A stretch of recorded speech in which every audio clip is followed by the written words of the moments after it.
next Building a Better You.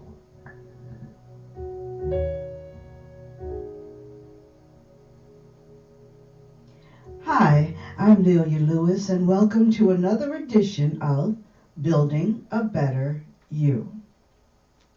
Now today we're going to be reading from Psalm 13 as well as Psalm 103. And we're going to start with 13 because it's under the title of The Deserted Soul. And that's how we feel sometimes. Sometimes we feel deserted. Sometimes we feel like God's not hearing us. So let's read through that first, and then we'll come back and we'll discuss it. How long wilt thou forget me, O Lord? Forever? How long wilt thou hide thy face from me? How long shall I take counsel in my soul, having sorrow in my heart daily? How long shall mine enemies be exalted over me? Consider and hear me, O Lord my God. Lengthen my eyes, lighten my eyes, let I sleep the sleep of death. Lest mine enemies say, I have prevailed against him, and those that trouble me rejoice when I am moved. But I have trusted in thy mercy. My heart shall rejoice in thy salvation. I will sing unto the Lord, because he hath dealt with me bountifully. Now that's a short chapter, but it says a lot. And it says a lot about how we feel a lot of time. Sometimes we feel like we're trying to get out of a situation, we're trying to understand the situation, and we're not getting anywhere. And you say, well, I did pray. Well, yes, you probably did, but just because you pray once or twice and ask God to show you the way or ask God to help you finalize a situation, you can't just stop. Prayer is continuous. Prayer is something you do as an ongoing way of life. God will answer your prayer, but you've got to know he'll answer it in his time, not yours. And a lot of times we feel, oh, like, where is God? Where is he? I need him now. But he will come. All you've got to do is trust and believe. So let's go back to the first verse, which it says, how long wilt thou forget me, O Lord? Forever? Well, no. God never forgets us forever. God really doesn't forget us. 9 times out of 10, we forget him until we need something, or we're desperate like we might be now, or we're distressed, or we're depressed, we're anxious. Things are all mixed up and we can't get out of the situation. Now it seems like it says, how long wilt thou hide thy face? He's not hiding his face. He's been watching all along. How long shall I take counsel in my soul? And to take counsel means to almost talk to yourself. It's like having a conversation with yourself. What am I going to do? How shall I handle this? It's sorrowful in my heart daily. That means you're with a heavy heart. You're upset and you can't find an answer. How long shall my enemies be exalted over me? And that means your haters or those that are talking about you. How long can they have this power over you? Now it's like they're winning this victory. Consider and hear me, O Lord my God.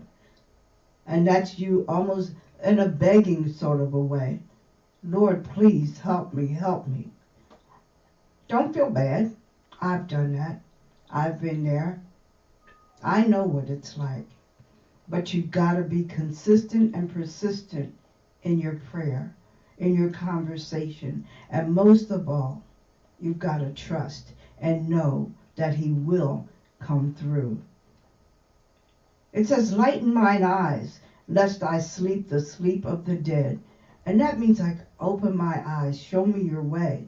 Otherwise, I feel like I'm sleeping the sleep of the dead, because there is no recourse. There's no end, but there is an end. God will see to that. Let not my enemies say, I have prevailed against him or her. That's them gloating because they're thinking they've succeeded. They've triumphed over you. Yeah, she was talking about her God and he was going to do this and he's a deliverer. Well, where is he now? Don't let them talk you out of what you know. Don't let them think they've won. Those that trouble me, letting them rejoice. We don't want them to rejoice. God's not going to let them rejoice. Because look at the 5th verse. What does it say? But I have trusted in thy mercy. So that means you're trusting in the Lord. His mercy is his compassion, his leniency. My heart shall rejoice in thy salvation. And when he does, his salvation is deliverance. Deliverance from the power of sin. He will deliver you. All you've got to do is trust and believe. But patience also plays a part. You've got to learn to be patient with God. I will sing unto the Lord because he hath dealt with me bountifully. And bountifully means generously and abundantly. He has done. Think of the things in the past that he's done for you. Think of the situations he's gotten you out of before that you didn't know how you were going to get out of. So as you're being sad or depressed or feeling deserted, reflect back on the good things that God has done for you in the past. And then you'll get that revived feeling that I know my God will come through. And that's why we're going to go to Psalm 103, because it's kind of like an answer to the deserted soul, because it's under the heading of the benefits of the Lord. So let's read Psalm 103 first. We're only going to read a few verses, and then we're going to go back and review that, and you'll see the connection. Bless the Lord, O my soul, and all that is within me. Bless his holy name.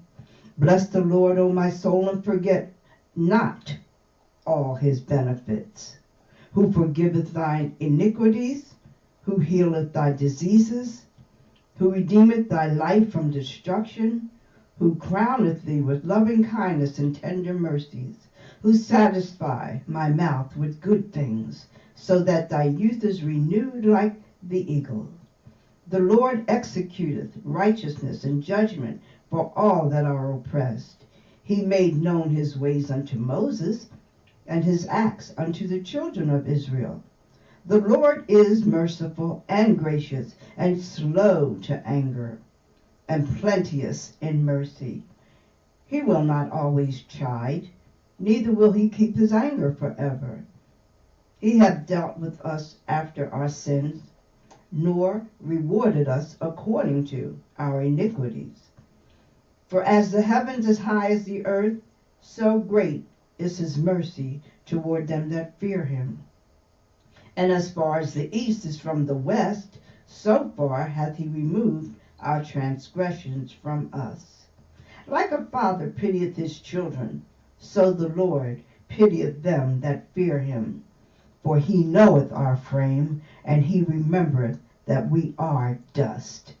As for man, his days are as the grass, as a flower of the field, so he flourisheth.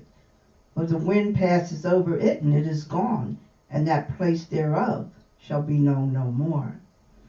But for the mercy of the Lord is from everlasting to everlasting upon them that fear him, and his righteousness unto children's children, to such as keep his covenant, and to those that remember his commandments, and to do them.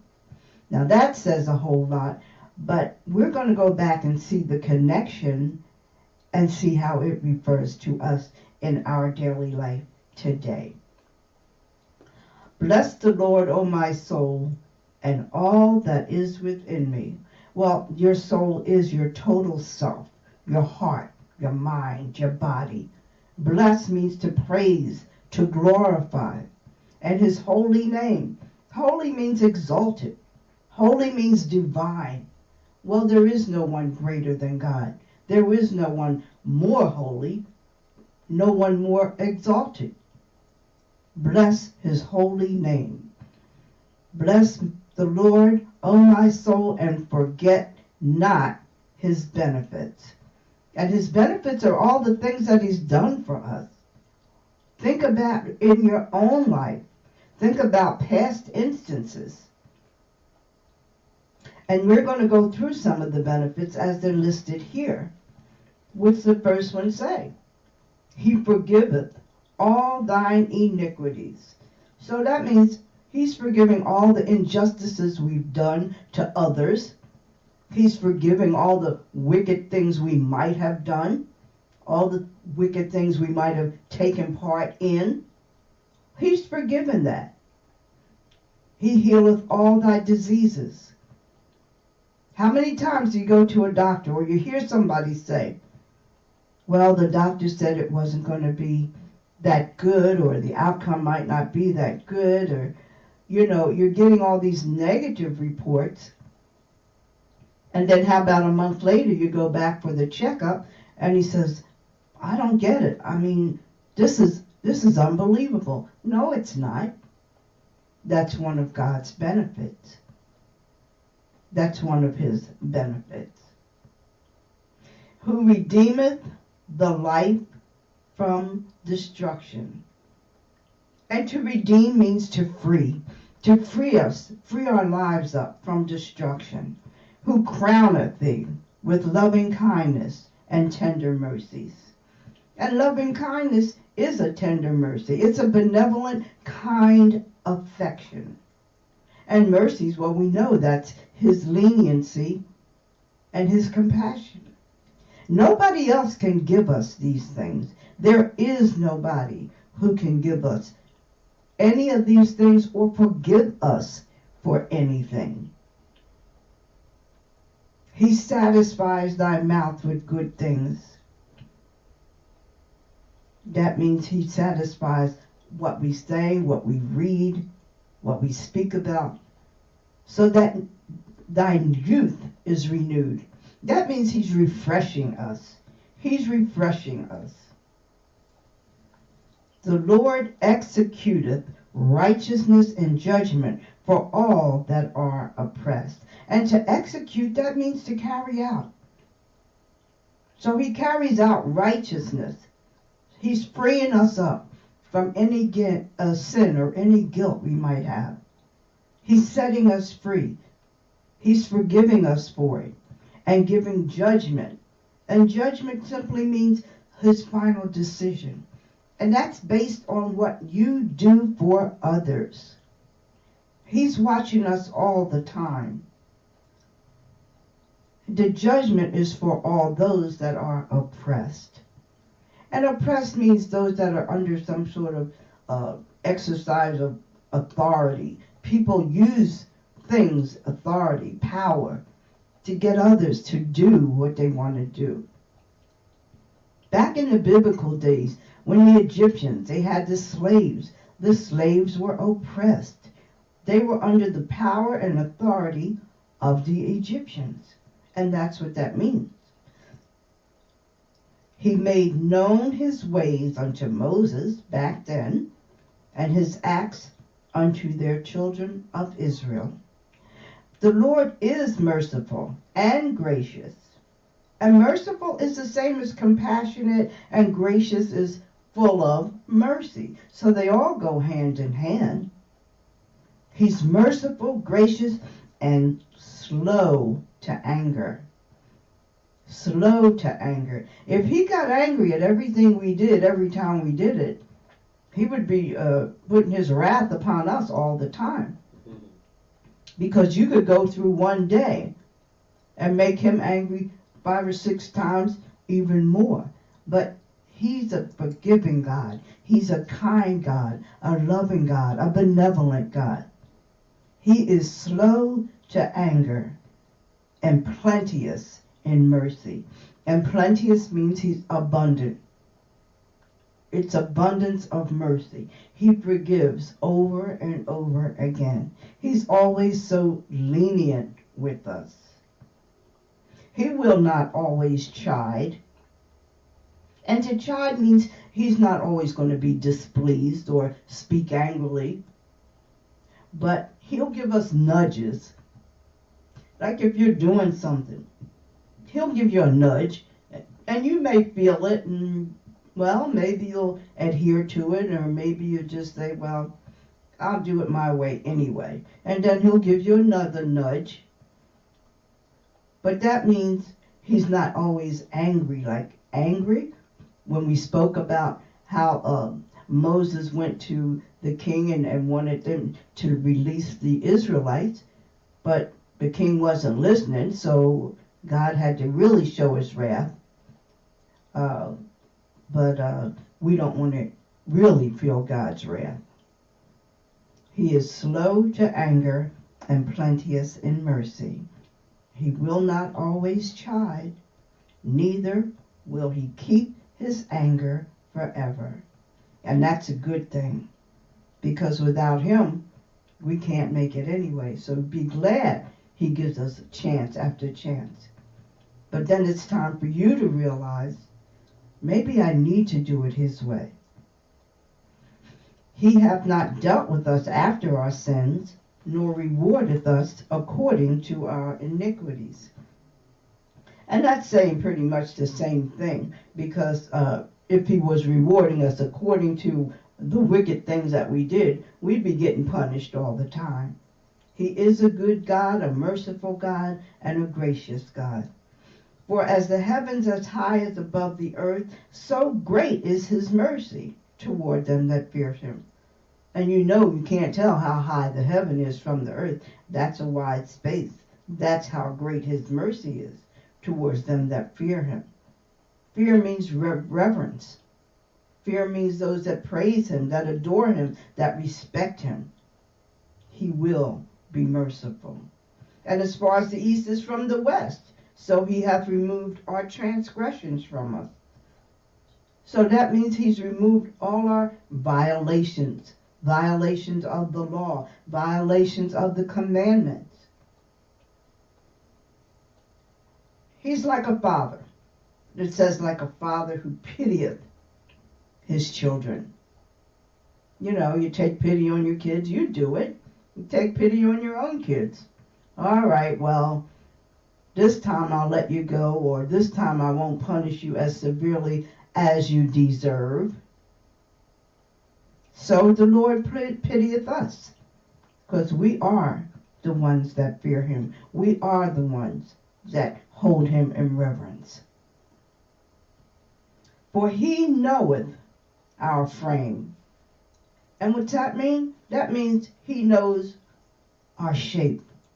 He knows our physical makeup, because he created us.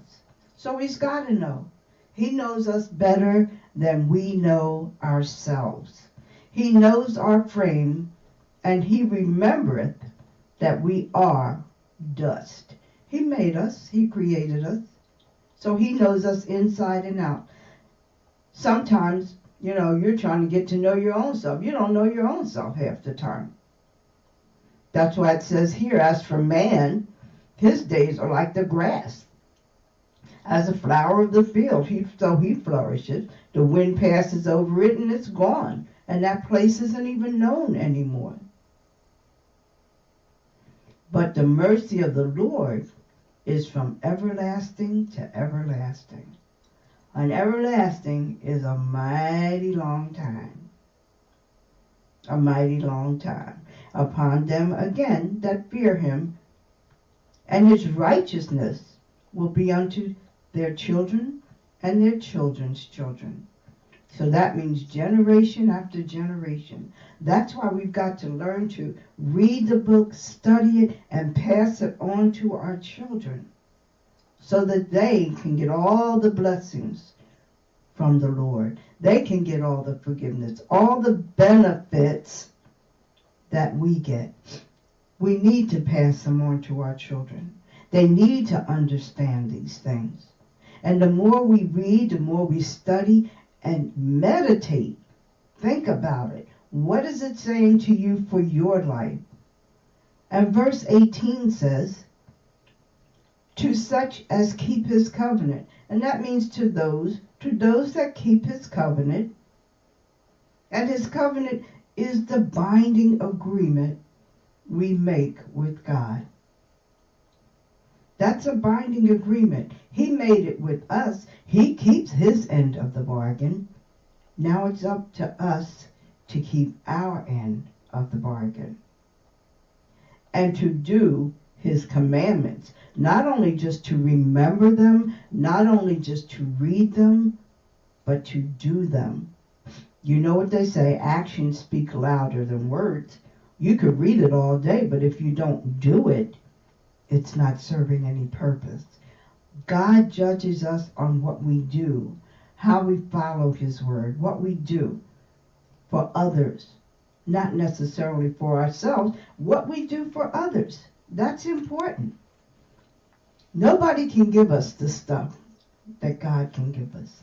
Nobody can help us the way he can. He is an awesome God. He is the only God. And when people ask you, well, what about your God? What about him?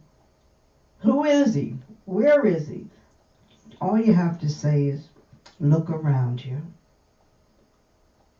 They know they didn't create it. They know man couldn't create it. So there has to be a God, a true God. And without him, you have no life. Now you may think you're living well, and you may be living well.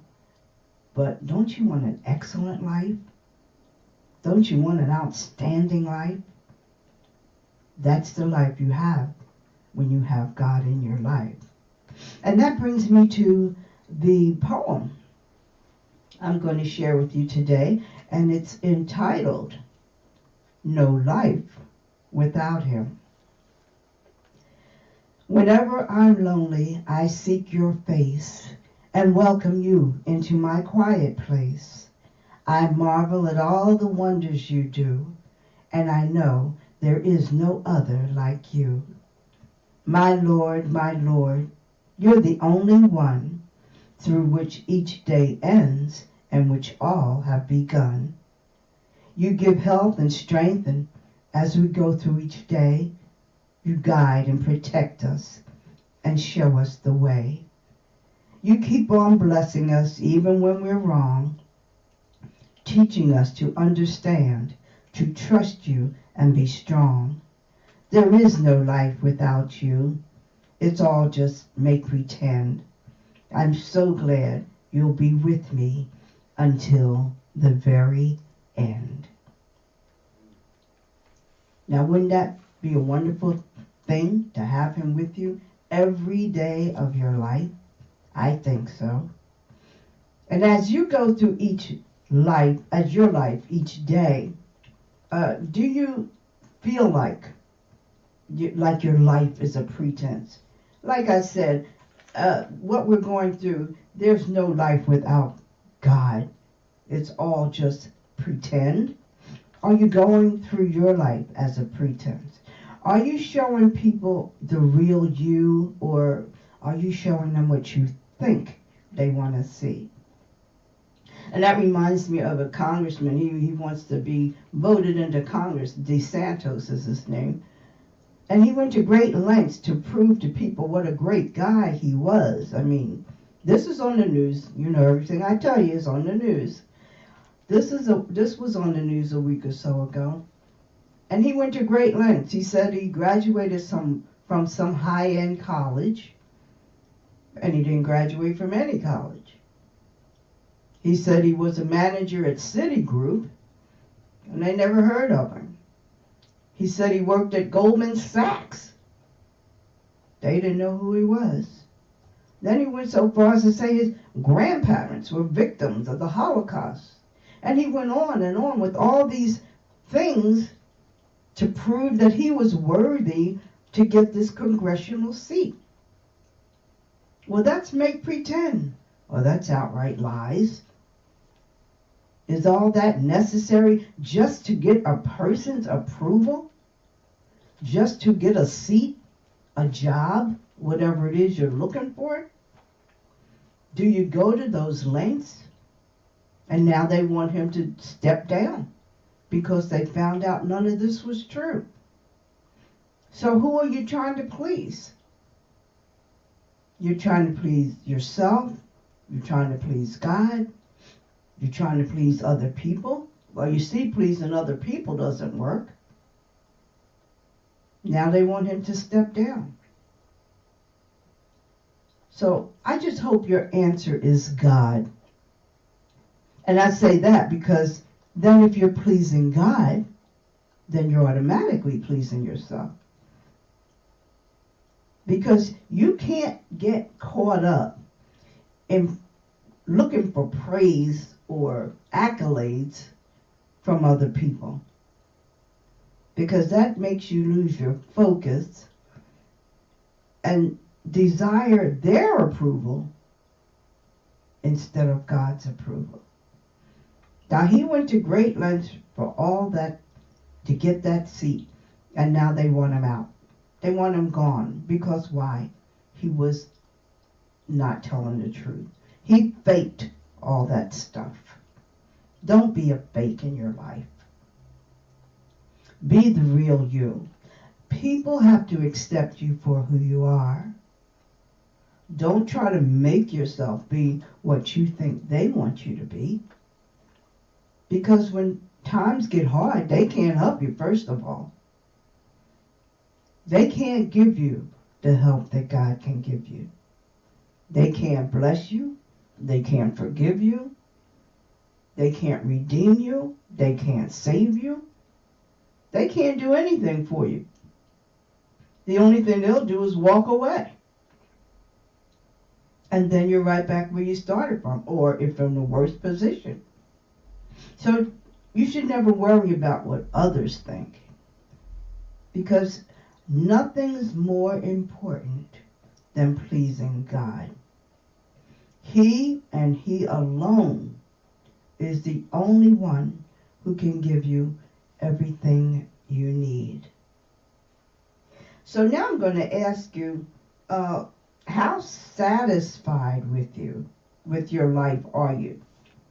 Are you satisfied? What could you do? Think about this. What could you do to become a better you? And that's where your prayers come in. You got to talk to God about it. Ask Him, ask Him to show you the way to become a better person, to become what He wants you to become. Because there's nothing more important than pleasing God. Don't kid yourself. And don't try to kid others. Because when they find you out, you will be all alone. And then what? Then what do you say? Oh, Lord, help me.